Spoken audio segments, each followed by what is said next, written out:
Oh yeah, I remember when he was on TV because the hardest thing is I went on not David Letterman, Conan. You ever see that clip of me on Conan? It was the hype funeral. Okay, you should check this out on YouTube. And I was so nervous; it became this whole big deal. And I haven't heard the end of it about the night I did this. But what happened was I forgot to hype the film. You know what I mean? I was so nervous sitting there talking, and the only reason was to do it was to hype the film, right? Hitchcock was on one of those big talk shows, maybe it was Johnny Carson, I'll never forget this. He's sitting there, and he totally controlled the interview. You know what I mean? He just, because he started telling a story, he wouldn't get into a question and answer. So he goes, oh, I just heard a servant's story. So he tells the story of this guy, this English guy, like kind of a Lawrence Arabia type or whatever. I think they were like in some kind of platoon, some group of guys going through the desert.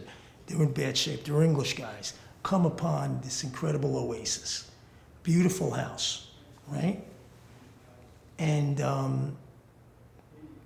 English people, they were like, oh, thank God. And now they're treated like kings, right? The guy is there. They get there in time for dinner. They're having a beautiful dinner. There's gin. There's they've been out in the desert without even water for the last month, right? So him and his boys are all taken care of. He's sitting there. He's having dinner with the guy. They were happy to even see anybody to talk to, you dig? So the head of the boss of the deal, he had a wife and a daughter, right? Beautiful wife, beautiful daughter. They're all sitting there. They're all looking at each other.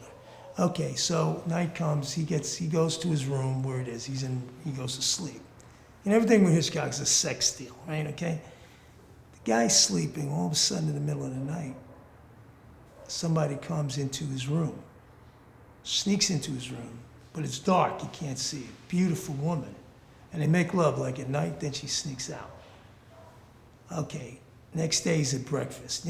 He's not knowing he's looking at the wife, looking at the daughter. There's nobody else there, right, in this oasis, right? And he's trying to get the eyeball one of them to see who it was that came in his bed, right? But he ain't getting a vibe of it. Anyway, it's fine. That night, same thing happens, okay? So the next day he's leaving. He's sitting there and he's doing every fucking thing he can do to try to figure out which one, he didn't want it to be the wife, the daughter, it was like one of these things. Then finally he says to the guy, why? As he's leaving, he's about to leave, and he gets the guy alone. He says, why are you out here in the middle of fucking nowhere? And I think he goes, I tell you, I have another daughter here, and she's a leper,